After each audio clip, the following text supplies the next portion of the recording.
오늘 성경 말씀은 사무엘상 2장 1절에서 11절 말씀입니다.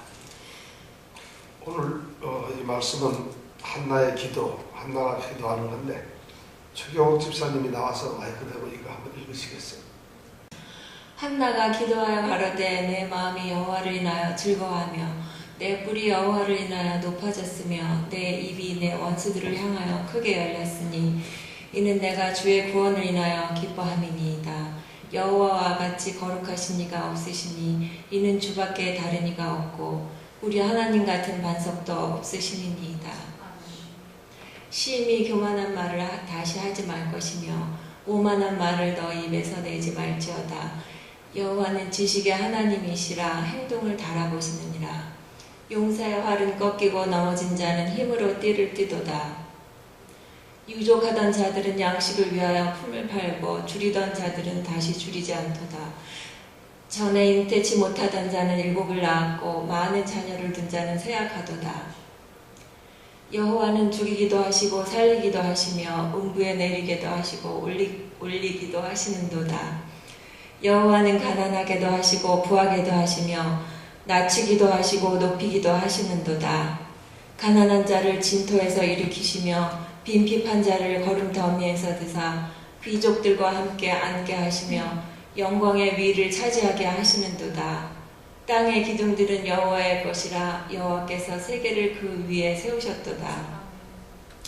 그가 그 거룩한 자들의 발을 지키실 것이요 악인으로 흑암 중에서 잠잠케 하시리니 힘으로는 이길 사람이 없음이로다.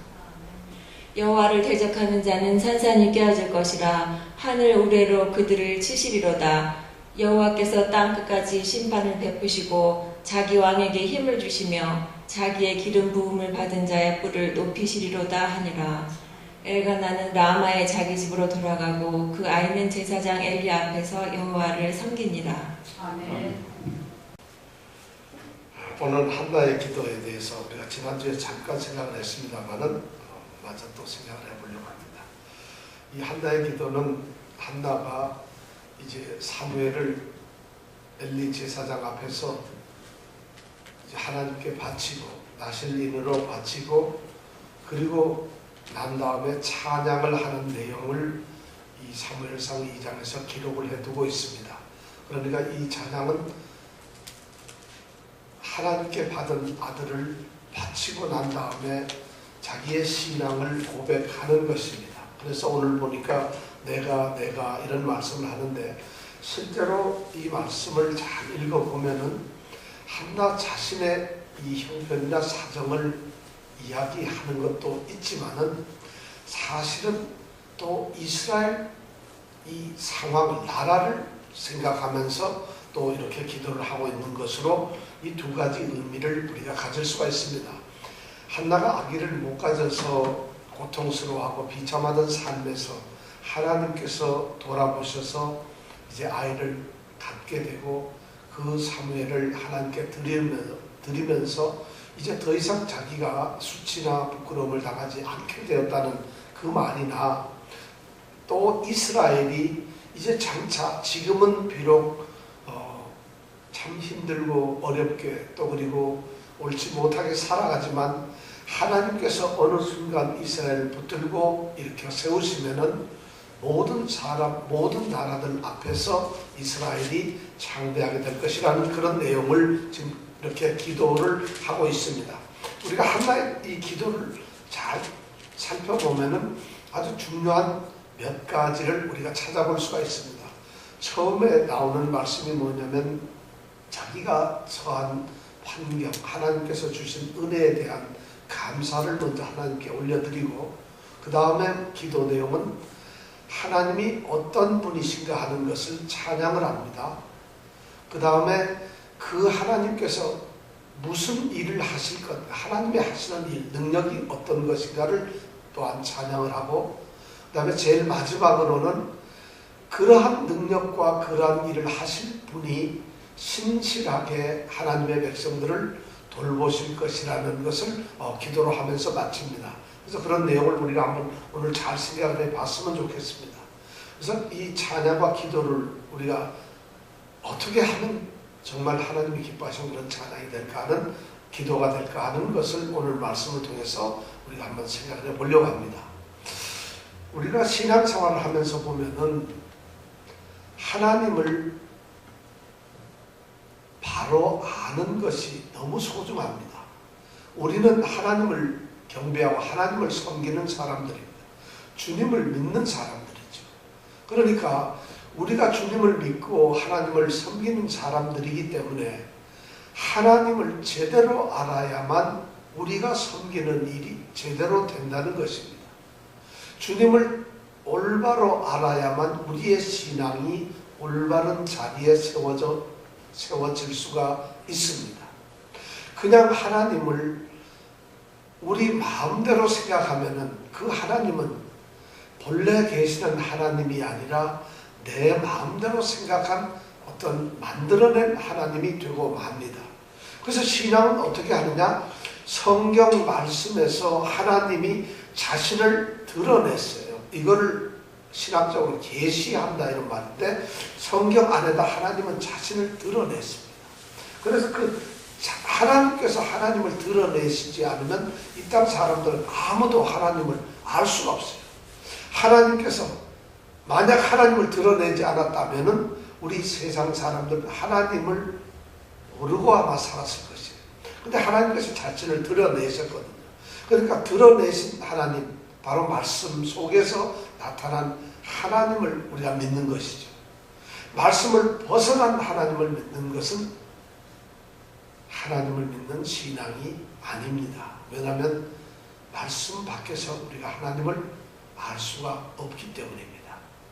이만큼 하나님을 잘 알고 바로 알고 하나님을 섬기는 것이 중요한데 사실은 더 중요한 것이 있어요. 하나님을 아는 것, 하나님을 바로 아는 것도 무척 중요합니다만 신앙이라고 하는 것은 그것보다 더 한 단계 더 올라가서 그러한 올바른 알고 있는 올바른 지식을 가지고 제대로 내가 알고 있는 하나님과 내가 어떤 관계에 있느냐 하는 것이 훨씬 더 중요합니다.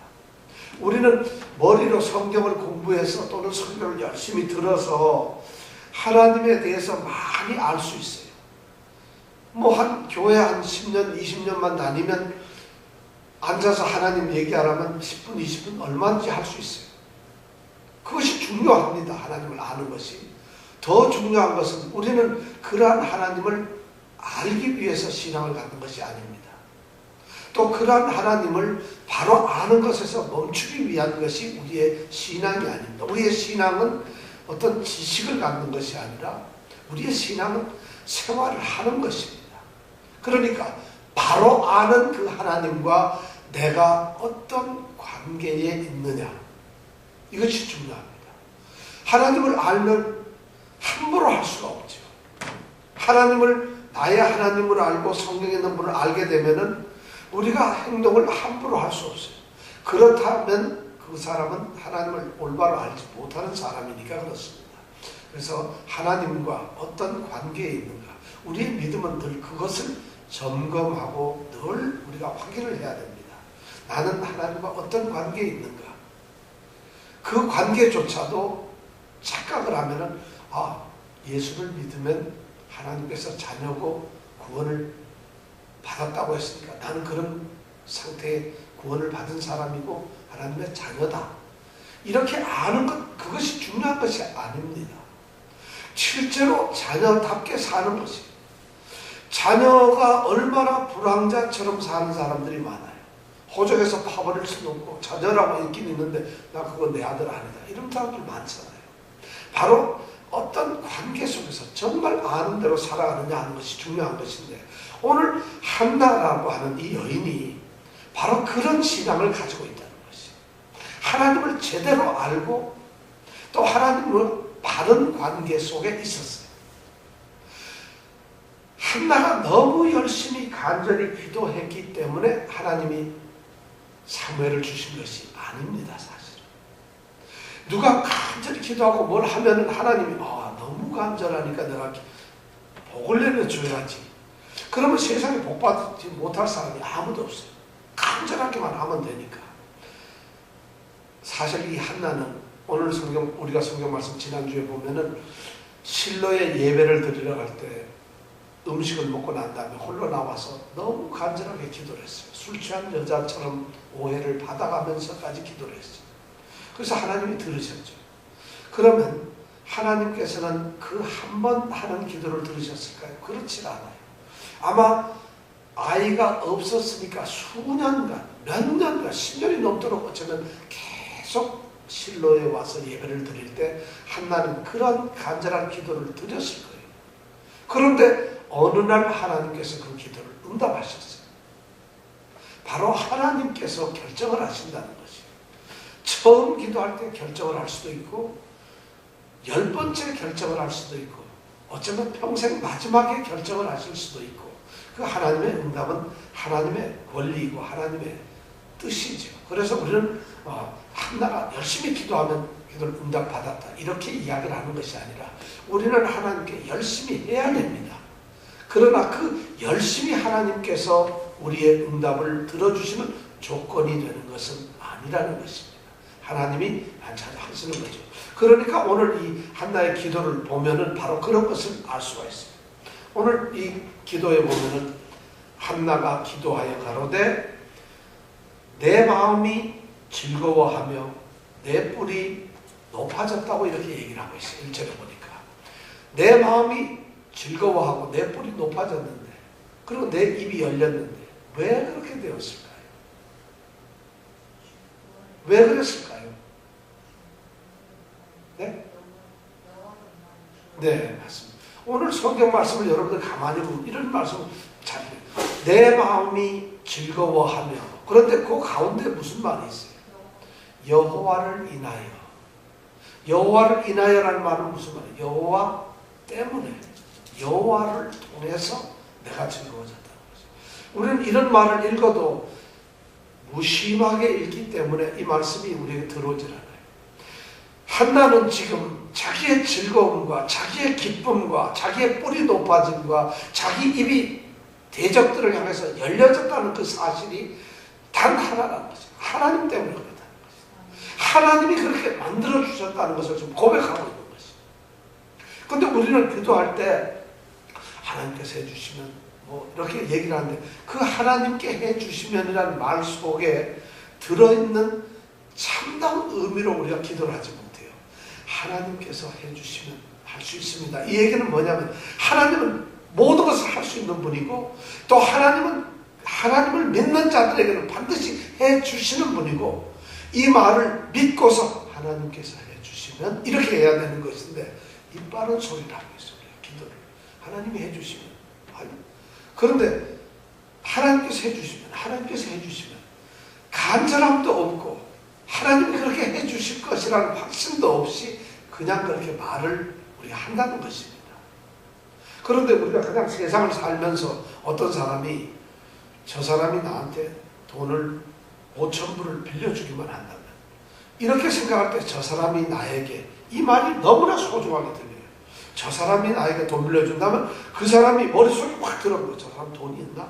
저 사람이 돈 지금 있을 거야. 저 사람 부자지. 저 사람이 지금 돈 하나마나 어디다 놔두고 있을 거야. 빌려줄 수 있을 거야. 그런 마음에서 하거든요.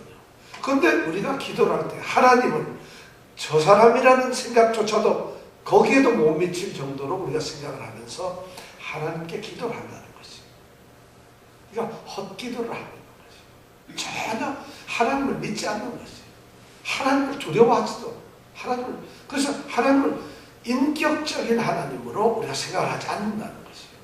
그러니까 우리는 신앙생활 할 때 보면 많은 목사님들이 하나님을 성령을 인격적인 관계로 교제를 해야 된다 이런 말씀을 해요. 이 말씀이 사실 굉장히 어려워요. 인격적 교제가 뭔가? 인격적으로 교제를 해야 된다. 무슨 말이겠어요? 인격적으로 하나님을 인격적으로 만나야 된다. 우리 주님을 인격적인 주님으로 성령을 인격적으로 우리가 만나야 된다. 이게 무슨 말이에요? 인격적으로 만난다. 네, 맞습니다. 사람처럼 만나라는 거죠. 하나님을 영이신데도 내 옆에 있는 사람같이 사람처럼 관계를 가지라는 거죠. 그것이 바로 인격적으로 만난다는 거죠. 그럼 성령님을 인격적으로 만난다는 얘기는 뭐냐면 성령님을 사람처럼 내가 말하고 이야기할 수 있는 사람처럼 생각하는 것이. 그렇다면 그 성령님 하나님께서 무한한 능력을 가지고 계시는데 그 하나님을 내가 사람처럼 생각한다면 하나님 주세요 이 얘기를 했을 때 아무 생각 없이 그냥 하늘에 있는 먼 곳에 계시는 나와 관계없는 영으로 생각해서 하나님 주세요 한다면 그 기도는 올바른 기도가 아니라는 것이죠. 여러분들은 어떻게 기도를 하세요? 그렇게 하지 않으시나요? 바로 오늘 한나가 이제 이 하나님을 아주 인격적으로 생각했어요. 저 하나님 때문에 제가 즐거워졌어요. 아들을 얻었단 말이에요. 아들을 얻었거든요. 사무엘을. 그리고 그 얻은 아들을 하나님께 드릴 수가 있을까 기뻐요. 그리고 내 뿔이 높아졌다. 내 뿔은 뭐예요? 나의 위엄이나 내 위상이 높아졌다는 거죠. 왜냐면 아들 못하던 내가 그래서 본인 나한테 매번 무시를 당하고 놀림을 당하고 그렇게 모욕을 당하던 내가 아들을 얻게 되니까 내 뿔이 내 위상이 하나님 나를 높여주셔요. 여호와를 하나님이 높여주셨다는 걸 직접적으로 느끼는 거죠. 자기가 뭘 잘나서 그런 게 아니에요. 그러면서 내 입이 대적을 향하여 크게 열렸다. 이제 네가 뭐라 그러면 크게 비웃을 수가 있고 꾸짖을 수가 있고 대항을 할 수가 있다. 그것이 하나님 때문에 그렇게 된다는 거죠. 이런 것을 감사를 하고 있어요. 이것을 감사할 수 있다는 얘기는 그것이 하나님께로부터 왔고 내가 그것을 체험을 했고 그래서 하나님께 그대로 감사를 드릴 수 있는 이런 신앙이 어디 있겠어요? 우리가 그런 기도로 응답을 받아본 적 있으세요? 혹시? 한번 그렇게 기도를 해보신 적이 있느냐? 그런 정말 사람과 같이 느껴지는 그런 하나님으로 우리가 기도를 할 수가 있느냐는 거죠. 근데 하나님께서 그렇게 해주시기를 원하세요. 자기 아들을 아끼지 아니하시고 우리에게 주시니가 어찌 그 아들과 함께 모든 것을 우리에게 은사로 주지 아니하시겠느냐. 정말 그런 거거든요. 그러면 하나님께 그렇게 기도를 했는데 이 한나가 바로 오늘 감사를 하면서 하나님께 영광을 돌리는 걸로 봐서는 그런 기도를 했다는 것이. 그런 기도가 절대적으로 필요하다. 우리 교회 성도님들은 전부 그런 기도의 용사들이 되시길 원합니다. 정말 그렇게 제가 괜히 아멘도 또 입 바르는 소리로 아멘 이럴까봐 걱정이에요. 정말 그런 것이 가슴 속에 들어와서 하나님 이제부터는 저는 정말 하나님을 내 옆에 있는 사람처럼 생각하고 하나님 주세요 이렇게 기도하겠습니다. 그리고 정말 얘기하고 안 주면 좀 주세요 하나님 왜 안 주세요 이렇게 매달리겠습니다. 그래도 안 주면 하나님 허리 붙들어지고 매달려서 알았다 주마 하면 응답을 듣는 그런 기도를 하겠습니다. 이렇게 생각을 하라는 것이죠. 그런데 그 하나님이 절대자라는 것이죠. 근데 그 하나님은 어떤 분이신가? 오늘 말씀해 보니까 2절서부터 이 2절 3절에서 이렇게 보니까 이 한나는 하나님의 성격, 하나님의 성품이 어떤 분이신가를 아주 잘 얘기하고 있어요. 2장에 보니까 우선 하나님은 어떤 분? 거룩하신 분이다.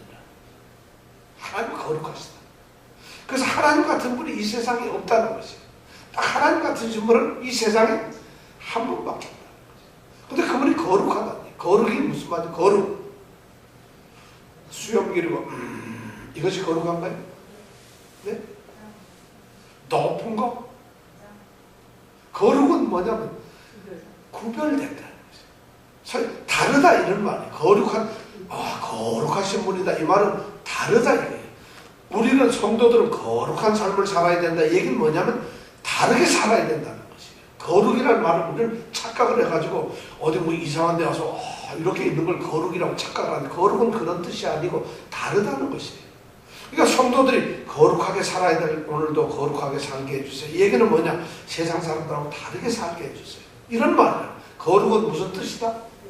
다르다. 그러니까 하나님은 거룩하시다. 이 말은 뭐는 하나님은 모든 것하고 다 다른 딱 한 분밖에 없는 분이다. 거룩하신 분이다. 이런 얘기를 하고 있어요. 우리가 그러니까 거룩하신 하나님 이 얘기는 바로 그런 말을 하고 있는 것이에요. 거룩한 분은 저 하늘 꼭대기에서 이렇게 앉아 계신 그런 분을 얘기하는 것이 아니라 세상 모든 것과는 다르신 분이라는 얘기예요. 그게 거룩하신 하나님이시다. 이것이고, 두 번째는 한나가 고백하는 하나님은 능력이 넘치시는 분이에요. 보니까 여기서 주님을 갖다가 반석이라고 표현했어요. 이 당시에 사람들은 반석이면 커다란 바위가, 그런 바위가 흔들리지도 않아요. 요즘 같으면 포크레인이라 가지고 또는 망치를 깨가지고 없앨 수도 있는데, 옛날에 그 바위들이 엄청나게 큰 것은 감히 사람들은 거기에 덤비려고 생각을 못했어요. 바로 하나님은 돌처럼 가볍게 움직여지시는 것이 아니라 아주 커다란 반석처럼 능력이 있으신 분이라 이렇게 고백을 하고 있어요. 하나님은 거룩하신 분, 하나님은 능력 있는 분이다. 그렇게 고백하고, 세 번째는 하나님은 지식을 가지신, 모든 것을 아시는 분이라고. 오늘 3절에 보면 그렇게 되어 있죠. 하나님은 심히 교만한 말을 다시 하지 말 것이며 오만한 말을 너 입에서 내지 말지어다. 왜냐하면 심히 교만한 말을 누가 했겠어요? 본인나가 했겠죠. 그죠? 그 다음에 오만한 말을 누가 했겠어요? 본인나가 했겠죠. 그러니까 거기에 대한 얘기를 하는 거예요. 그러지 마라. 하나님 너 그런 거 다 알고 계셔. 근데 이 말은 앞으로 이스라엘을 향해서 덤비는 모든 주변 이방 국가들에 대해서 하나님께서 모두 알고 계신다. 하나님은 전지전능하십니다. 지식의 하나님까지, 지식의 하나님이라는 얘기, 모든 걸 다 아신다. 나의 형편이며 모든 이 세상의 어떤 것도 다 아시는 하나님이라는 것을 고백해요. 거룩하신 하나님, 능력의 하나님, 전지전능하신 하나님. 그 다음에 3절 마지막에 보니까 지식의 하나님이시라 그러고 나서 뭐라고 그러죠? 행동을 달아보시니라. 행동을 달아보신다는 거예요. 우리가 어떤 행동을 저울에다 놓고 달아본다는 것이 공의로우신 하나님, 정확하게 평가를 한다는 것이, 너의 신앙, 너의 믿음, 나를 향한 너의 사랑, 그리고 이 세상의 모든 것을 갖다 공정하게 평가를 하신다는 것이. 그냥 우리 같으면은 눈으로 속일 수가 있지만 하나님은 네가 오늘 어떻게 했느냐, 너는 뭐를 했냐, 네 평생 동안 나를 섬긴다고 해서 너의 신앙의 모습이 뭐였느냐, 너는 나를 사랑한다고 해서 나를 공경하는 너의 예배, 이 순간 예배를 드린다고 우리는 다 몰라요. 예배를 드리니까 옆에 사람하고 떠드시는 분 한 분도 없잖아요. 그리고 지금 전부 다 저를 향해서 이렇게 들어요. 제 말을 듣는 게 아니라 이제 성경 말씀을 듣는 거겠죠. 말은 제가 하지만 그 다음에 전부 다 옆 사람하고 얘기도 안 하고 정신 졸지도 않고 다 그렇게 듣잖아요. 이런 모습을 가지고 있지만은 이 행동조차도 하나님이 달아보신다는 거죠. 이렇게 앉아 계시지만 다른 생각할 수도 있어요. 내일 일하러 가야 되는데 어떻게 되려나, 이 생각하시는 분도 있어요. 바로 하나님께서는 공의로우셔서 전부 달아봐요. 야, 목사님 오늘 굉장히 설교 아주 지겹게 하는데 달아보신다는 거예요.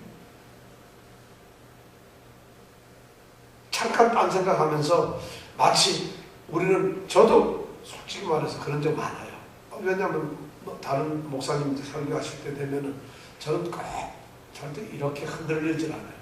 고개 팍 세우고 눈동자 하나 흔들리지 않고 똑바로 목사님을 봅니다. 저는 설교 듣는 학교 수업을 들을 때도 저는 그렇게 들었어요. 우리 교회에 오시는 박용규 목사님 계시죠. 총신대 교수님. 그분이 저한테 놀란 게 그거예요. 신학교 3년을 다니면서 그분뿐만 아니라 다 그런데 그 교수님이 강의할 때 이거보다 강의실이 더 큰데 저는 제일 뒤에 앉았어요. 근데 강의를 하면은 다른 이 젊은 우리 전도사님들은 다 뭐 졸거나 뭐 이러는데 저는 고개 하나 딱 양복 꼭 입었죠. 그리고 제일 중앙에 앉아가지고 똑바로 보면서 고개 하나 안 해요. 그러니까 교수님이 나중에 뭐라 하는지 알아요? 장로님이 하도 걱정이 돼가지고 딴짓을 못하겠다. 교수님이 걱정을 했어요. 그 박용규 교수뿐만 아니라 모든 교수들이 그랬어요. 저는 항상 그랬어요. 왜냐하면 그게 예의라고 생각을 했거든. 물론 회사를 다녔기 때문에 회사 생각도 안 나서 일이 잘 돼야 될 텐데 하는데, 그래도 태도가 그러니까 얼마나 수업을 잘 듣는 것처럼 보였겠어요. 요즘에 제가 설교를 들을 때도 저도 그래서 양심껏 다른 목사님들 설교하거나 어디 가면은 찬양을 하면은 전 찬양을 살살 뭐 대충 이러면서 안 해요. 다른 사람들이 깜짝 놀랄 정도로 그냥 소리나 작습니까? 크게 하면서 땀을 뻘뻘 흘리면서 찬송을 해요. 보통 목사님들은 모이면 절대 찬송 그렇게 안 합니다. 그냥 뭐 설렁설렁 하면서 이렇게 하고 그래요. 또 안 하는 분도 많아요. 저는 그게 형식에서 예배 한번 드립시다라고 생각을 해본 적은 않으려고 그러는 거예요. 예배는 예배인데 예배를 드리고 무슨 회의를 하든 뭘 하더라도 예배 아닙니까? 그럼 찬송이라는 게 뭐예요? 내가 지금 마이크 잡고 유행가 부르시 노래 부르는 거 아니잖아요. 그 순간은 하나님께 찬양을 하는 거잖아요. 그러니까 찬양을 그렇게 하는 편이에요, 제가. 그리고 설교 목사님들 때도 딱 이래가지고 딱 들어요. 근데 생각은 저도 다른 생각이 많이 있어요, 사실은. 이제 하나님 용서해 주세요. 근데 제가 그려보기 때문에 이 자리에서 이정은 집사님이 아무리 이렇게 있어도 딴 생각하고 있구나 하는 걸 내가 눈을 보면 다 알거든요. 이병택 집사님 웃어도 뭘 아시려고 이러지만 다 안다 이거예요, 나는. 왜냐면 내가 그러기 때문에 아는 것이에요, 사실은. 근데 바로 이게 하나님이 행동을 달아보신다. 전 이 한나의 기도를 이제 요번에 설교를 하기 위해서 묵상을 하면서 깜짝 놀랐어요. 행동을 달아보시냐. 물론 네 행한 것을 행위대로 판단하시는 하나님은 틀림이 없는데 행동을 달아보신다니까. 지금 무슨 순간 달아보면 예배를 충실하게 드리는 걸 100으로 본다면 내가 조금 흔들리는 거 그런 걸 다 달아지 빼면은 한 50g 정도 나오려나 큰일 났어요, 사실. 그러면 그것이 한 번은 넘어갈 수가 있는지 모르지만 하나님의 생명책에는 기록이 다 될 거 아니겠어요. 내가 하나님 앞에 가면 기록이 될 거 아니겠어요. 저 안 그랬는데 예배 한 번도 안 빠졌는데, 아니 한 번 지난주에 빠지긴 빠졌지만 저 한 번도 안 빠졌는데 그러면 그래요? 한 번도 안 빠졌어? 이름이 뭐더라? 최경호? 아닌데 이렇게 나오면 골치 아프다는 것이죠. 하나님께서 행동을 달아보신다는 것이죠. 근데 이런 말이 성경에서 그냥 한다 이렇게 생각하니까 우리는 이런 말을 쉽게 생각해요. 하나님은 영이시고 먼데 계셔서 별로 느껴지질 않으니까 아무렇지도 않아요. 그런데 인격적으로 사람처럼 대하는 하나님이 옆에서 나를 갖다 따져본다면 그렇게 할 수가 없을 거예요. 그러니까 돈을 빌려달라는데 니는 신용이 없어. 절대 빌려줄 수 없어. 백날 얘기해봐 소용이 없어요. 근데 내가 신용이 있어서 돈이 좀 필요한데 없어. 당연히 빌려야지. 얼마? 넉넉하게 얼마? 10만 불 되나? 이렇게 나가는데 신용이 없으면 돈 좀 쓰려는데 어떡하나 어제까지 돈이 있었는데 오늘 내가 딴 데다 줘버렸어. 없어. 이런 소리 듣는 거예요. 행동을 달아보시다는 거예요. 하나님이 행동을 달아보시다는 이 말씀을 여러분 기억을 하세요. 지금 한나가 그런 기도를 하고 있어요. 공의로운 하나님을 얘기를 하고 있어요. 하나님은 공평하게 모든 것을 판단하신다. 내가 한 것에 대해서 1.1핵이라도 하나님께서는 허트림없이 하신다는 거죠. 이것이 두려우세요? 그거 잘못하면 이제 큰일 났구나. 두려우세요? 그게 아니라 잘하면 그것이 상이 무지무지하게 쌓이겠구나. 이렇게 생각을 해야지. 못하면 어떡하나. 이거는 공부 못하는 사람들이 그런 거예요. 잘하는 사람 매번 불러내 보낸다면 말이죠. 잘하는 사람은 매번 나가야 되니까 너무 기분 좋아요. 근데 공부를 못한 사람은 잘하는 사람 나오게 합니다. 그럼 그게 두려워요. 한 번도 못 나가니까. 행동을 달아보시는 하나님께 정말 믿음 있는 성도들이 되시기 원합니다. 별로 안 그런 것 같은데. 자, 하나님은 이렇게 하나님을 평가하세요. 거룩하신 하나님, 능력의 하나님, 전지전능하신 지식의 하나님, 그리고 공의의 하나님. 이것을 한나가 고백을 해요. 그런 하나님의 지식을 가지고 있어요. 한나는 우리 하나님은 그런 분이시잖아요. 이렇게 고백을 합니다. 우리 하나님은 바로 그런 분이시잖아요. 근데 그 하나님이 무슨 일을 하셨느냐? 오늘 이 4절에서부터 8절까지 보니까 하나님이 하시는 일을 6가지를 이렇게 나누어요. 첫째는 하나님은 전쟁을 마음대로 하세요. 보니까 4절에 보니까 용사의 활은 꺾이고 넘어진 자는 힘으로 띠를 기도다. 용사가 활을 쏠려왔는데 활을 꺾을 수 있어요. 또 넘어져서 금방 죽을 것 같지만 그 사람을 세울 수가 있다는 것이에요. 사울은 대단히 강한 것 같지만 오히려 사울의 활은 꺾이지고 다윗은 8째 아들로서 아무것도 아니고 도망만 다니는 것 같지만 그를 왕으로 세우신다는 것이에요. 지금 사무엘서는 이 한나의 기도는 사무엘상, 사무엘하를 갖다가 전부 집약을 해놓은 얘기예요. 여기는 전부 그 얘기는 아니에요. 그러니까 심히 교만한 말 우리가 다 그렇게 이해를 할 수 있잖아요. 그러니까 용사의 활은 꺾이고 이렇게 할 수 있어요. 하나님은 전쟁의 승패를 생명을 주관하실 수 있는 그런 능력을 주권을 가지고 계신다는 것이죠. 두 번째는 하나님은 뭘 하냐면 5절에 보니까 유족하던 자들을 위하여 품을 팔고, 유족하던 자들은 양식을 위하여 품을 팔고 줄이던 자들은 다시 줄이지 않던다. 이런 유족이란 말이에요. 부자란 얘기죠. 부유한 사람들은 가난해져가지고 양식을 위해서 이제 일하러 나가야 되고 흉파같이 품을 팔아야 되고, 오히려 줄이던 자들은 이제 다시 줄이지 않고 배가 불리게 된다. 요거는 잠시 우리가 3장이나 4장 넘어가면 엘리 제사장의 입을 통해서 이러한 이야기들, 고백이 나옵니다. 엘리 제사장이 제사장으로서 너무 부유하게 살아요. 그 아들들이 너무 이 엘리 제사장이 너무 잘 살고 있어요. 근데 홈리와 비느하스라는 두 아들이 너무 비대해지고 나니까 이 친구들이 악을 행해요. 성전에서 나쁜 짓을 해요. 그런데 하나님이 그들을 낮추세요. 근데 사무엘은 정말 비천하게 어린아이가 살지만은 하나님께서 그를 높이신다는 거죠. 지금 그 얘기를 하고 있는 거예요. 하나님은 경제적인 여건에서도, 우리 요새 말하면 경제적인 모든 것을 하나님이 주관하실 수가 있다는 거죠. 근데 사람의 하나님, 인격적인 하나님인데 그 하나님께 기도를 하는데 그분이 누구냐? 경제적인 것을 마음대로 하실 수 있다는 거예요. 이정근 집사님이 일이 막 너무 많아가지고 나 일하기 싫어 죽겠네 할 정도로 해주실 수 있는 분이라는 거지. 그런데 그분이 이정근 집사 너 1년 동안 하나도 못하게 할 거야. 못하게 할 수도 있는 분이라는 거죠. 근데 그분한테 우리가 매어달리진 않아요. 하면 한다는데 지금 경제적인 걸 할 수 있어. 세 번째는 뭐냐면 하나님의 주권은 뭐냐면 사회적인 어떤 활동도 하실 수 있는 거예요. 거기 뭐라고 되어 있냐면 잉태하지 못하던 여자는 7을 낳고 자녀를 많이 둔 자는 쇠약하게 된다. 잉태를 못하던 이 한나는 애를 낳게 됐잖아요. 근데 여기 뒤에 나가면 사무엘 외에도 자식들을 5명을 더 줘요. 하나님께서는 사회적인 모든 문제에서 약자나 강자에 대한 사회적인 형편조차도 하나님께서는 그 사회적인 제반 문제에서도 전부 감사를 하신다는 거죠. 그런 분이 바로 이 하나님이시라는 거예요. 네 번째는 또 뭐냐면 하나님의 생사를 주관하세요. 그 뒤에 보면은 뭐라고 되어 있죠? 여호와는 죽이기도 하시고 살리기도 하시고, 그래서 음부에 내리게도 하시고 올리게도 하시고, 어떤 사람을 죽일 수도 있어요. 왜냐하면 생명을 가지신 주관하시는 분이 하나님이시죠. 그런 하나님의 주권이 있으세요. 생사를 관리하세요. 그 다음에 5번째 보면 뭐냐면 하나님은 빈부를 마음대로 하셨어요. 7절에 보니까 여호와는 가난하게도 하시고 또 부하게도 하시죠. 어떤 분은 낮추기도 하고 어떤 사람은 높이기도 하시죠. 하나님은 가난하게 해야 할 수도 있어요. 또 엘리 제사장이나 이런 사람들이 또 마찬가지예요. 똑같이 가난하게 맞출 수도 있어요. 또 어떤 가난한 사람은 부하게도 할 수 있어요. 그러니까 하나님은 어떤 사람을 가난하게 부하게 얼마인지 알 수 있는 거예요.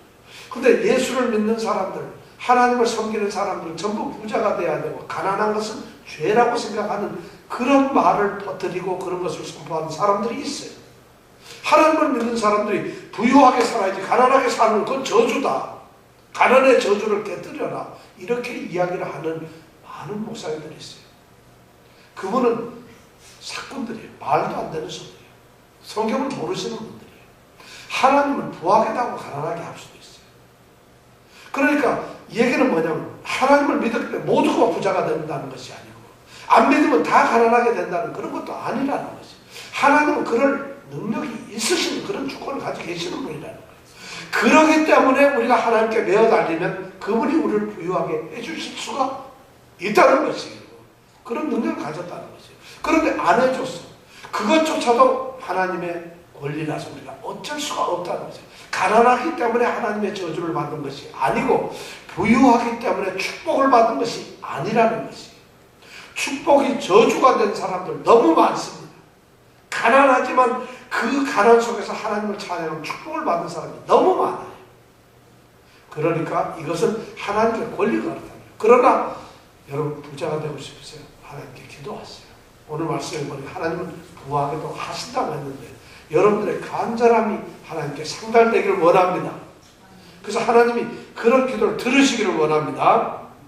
그 다음에 8절에 보니까 하나님은 인간의 이 신분에 대해서도 관여하세요. 가난한 자를 진토에서 일으키시며 빈핍한 자를 거름더미에서 드사 귀족들과 함께 앉게 하시며 영광의 위를 찬양하게 하신다. 여기서 가난하다, 빈핍하다 이 얘기는 생활이 가난하다는 것이 아니에요. 이 당시에는 가난한 자, 빈핍한 자를 신분이 비천한 자로 생각을 했어요. 이 당시에는 돈이 많은 사람은 전부 귀족이었고 그렇지 못한 사람은 좋은 거 사는 사람은 다 가난했어요. 이 당시에는.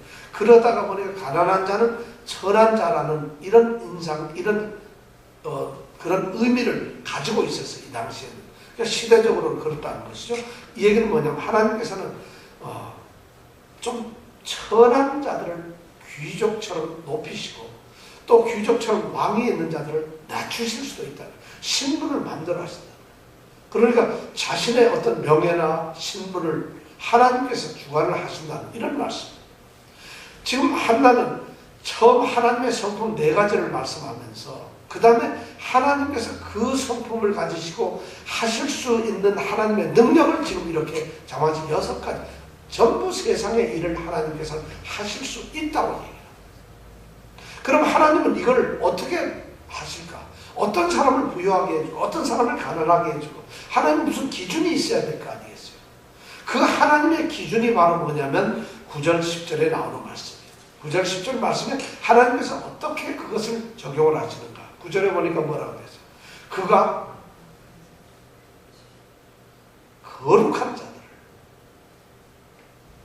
거룩한 자들을 발을 지키실 것이요 악인으로 흑암 중에서 잠잠케 하시되 할 힘으로는 하나님을 이길 사람이 없어요.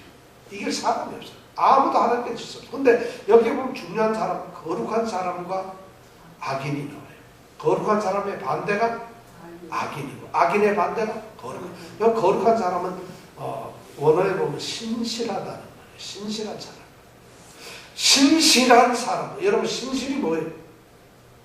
신실한 사람이 어떤 사람이 신실한 사람이죠?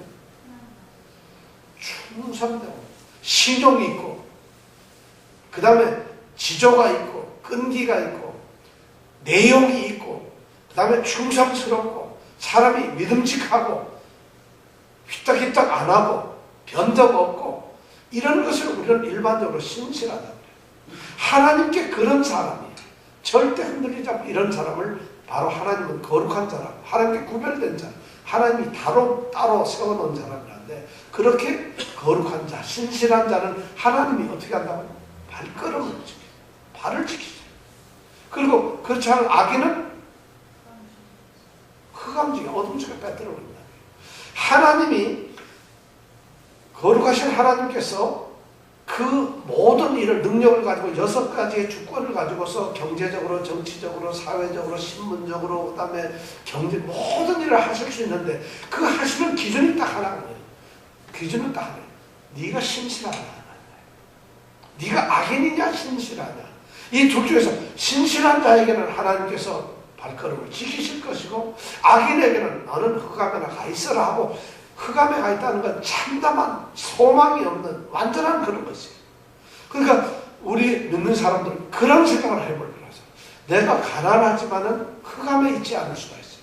근데 부유한 자도 흑암에 있을 수가 있어요.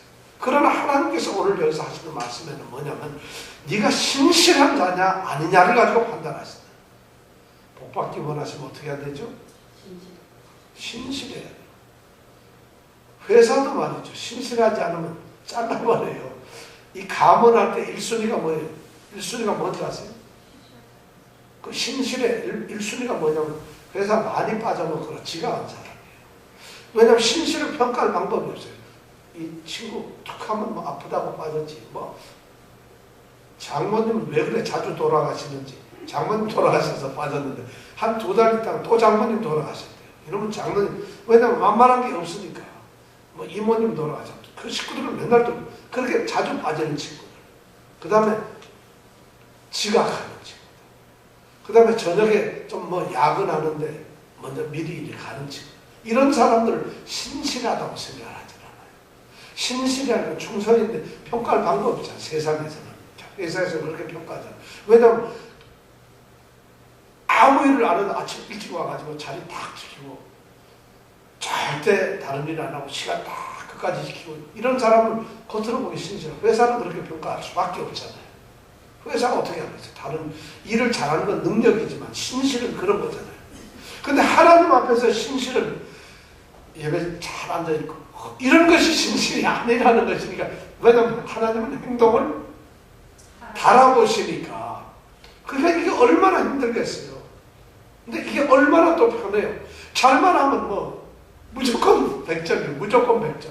어쩌면 교회를 안 나와도 일이 있어서 못 나왔는데도 하나님은 그 사람을 신실하다고 보셨어요.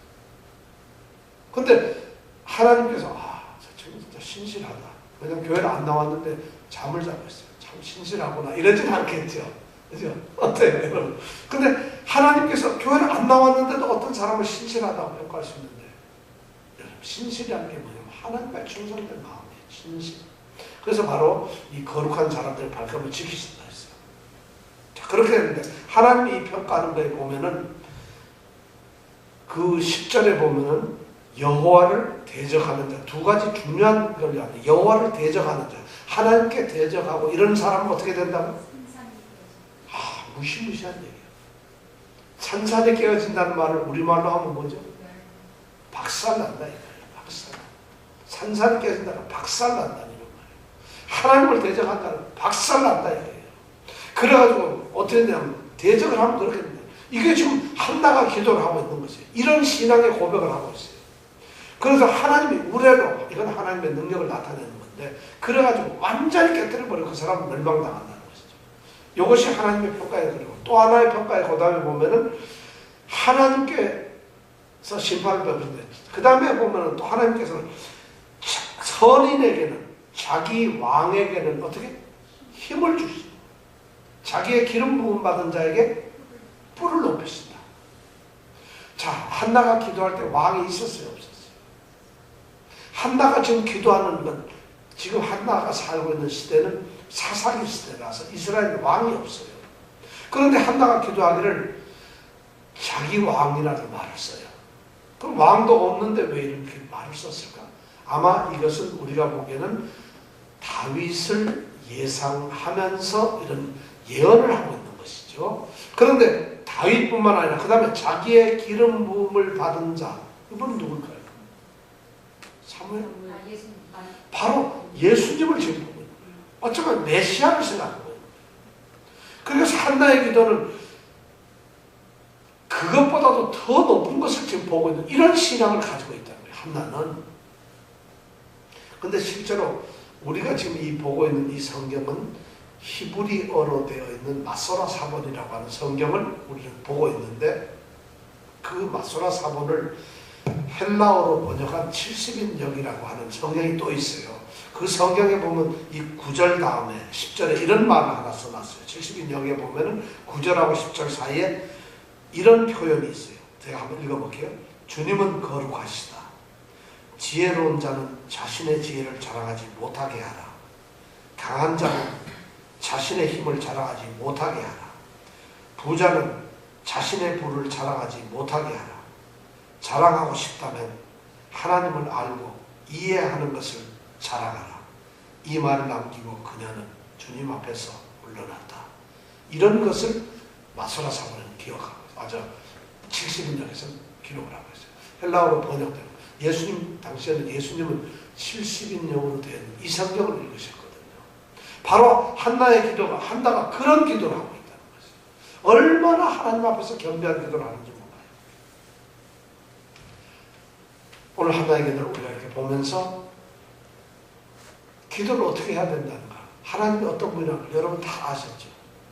그럼 우리가 기도를 어떻게 해야 된다는 거 아시겠죠? 기도에는 제한이 없습니다. 무엇인지 다 기도를 할 수가 있어요. 이 말씀을 여러분들 오해가지고, 그럼 도둑놈이 물건 잘 훔치고 안 들키게 좀 해달라고 기도할 수 있습니까? 할 수 있나요, 없나요? 여러분 할 수 있나요, 없나요? 네? 어떻게? 불의한 기도를 하나님이 들으시지 않는다. 그 말씀이 맞지만 도둑놈은 하나님께 기도를 할 수가 없어요. 왜냐하면 하나님께 기도하는 사람은 누가 할 수 있는 거라고? 하나님의 자녀들과 하나님의 사람들만 할 수 있는 것이에요. 왜냐하면 하나님과 대화를 하는데, 거룩하신 하나님은 불의한 자는 거룩하신 분이니까 만날 수가 없어요. 죄인을 만나지 못하는데 어떻게 기도를 듣고 말을 할 수 있겠어요? 그러니까 기도를 할 수 있는 사람은 누구라고요? 하나님의 참 신실한 사람들, 바로 우리 같은 사람들인가요? 아멘. 우리 같은 사람들인가요? 왜 대답 다시 한번. 우리 같은 사람들인가요? 아멘. 이정은 집사님 분명히 아멘 했어요. 우리 같은 사람들이다 이거죠. 바로 그래서 제가 국가 조찬 기도회 하면 대통령이 교회도 안 다니는데 조찬 기도회 나와 있고 뭐 정치인들 막 나와 있어요. 웃기는 짓 하는 거예요. 하나님께 기도회, 국가 기도회를 하는데 하나님을 믿지 않고 절에 나간 사람도 거기 앉아있는 사람도 있어요. 그러면서 기도한다고 목사님들이 거기서 복을 내려주시고 자기 교회 양들한테 복이나 내려주시지 그 뭐 교회도 안 다니는 사람한테 무슨 복을 내린다. 어떻게 복을 내리겠어요. 이런 기도를 합니다. 바로 우리가 하나님 앞에서 기도하는 거예요. 그런 것을 잊지 마세요. 그러니까 그런 기도가 우리에게 절대적으로 필요하다는 것이에요. 바로 그래서 11절에 보면 엘가나는 이제 집으로 돌아갔어요. 그리고 그 아이는 제사장 엘리 앞에서 여호와를 섬기니라. 그 아이가 누구죠? 사무엘이죠. 야, 이거는 전부 다 아십니다. 그 아이가 누구라고요? 이제 다음 주서부터는 사무엘에 대해서 이제 본격적으로 할 텐데 그 아이가 누구를 섬기나요? 여기 굉장히 중요한 거죠. 제사장 엘리 앞에서 여호와를 섬기는 거예요. 그 아이가 섬기는 것은 제사장이 아니에요. 엘리 선지자를 제사장을 섬기기 위해서가 있는 것이 아니라 하나님을 섬기는 거예요. 이것이 교회에서 중요한 건데 교회는 목사님은 교회의 어떤 일꾼들을 섬기는 것이 아니에요. 전적으로 그 아이를 교회에다가 하나님 앞에 맡겨둔 것은 제사장 엘리를 섬기라고 하는 것이 아니라 그 제사장 엘리 앞에서 하나님을 섬기라고 세우는 것이에요. 이 말씀이 그렇게 소중한 말씀이에요. 우리 성도들이 바로 하나님을 온전히 섬기는 성도들이 되어서 기도의 응답을 반드시 받기를 원합니다. 기도 제목이 있으신 분들 한번 손 들어보세요. 나는 기도 제목이 있습니다. 한번 손 들어보세요. 없으면 손 내려도 좋아요. 없는 건 내죠. 기도 제목이 있죠. 다. 자, 이제부터 기도를 합니다.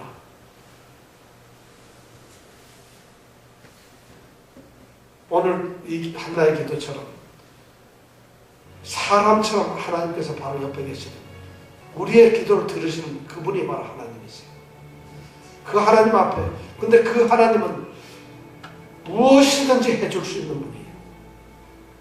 그리고 무엇이든지 해주기를 원하시는 분인데 신실한 자들에게만 하나님의 사람들에게만 해주시는 거예요. 그렇다면 하나님께서는 아무런 조건이 필요 없어요. 내 자신이 신실한 자인가 내가 간절하게 하나님께 기도하는가 이것만 남아있는 거죠. 이 시간 우리의 기도 제목을 한번 간절하게 하나님께 한번 기도해 보겠습니다.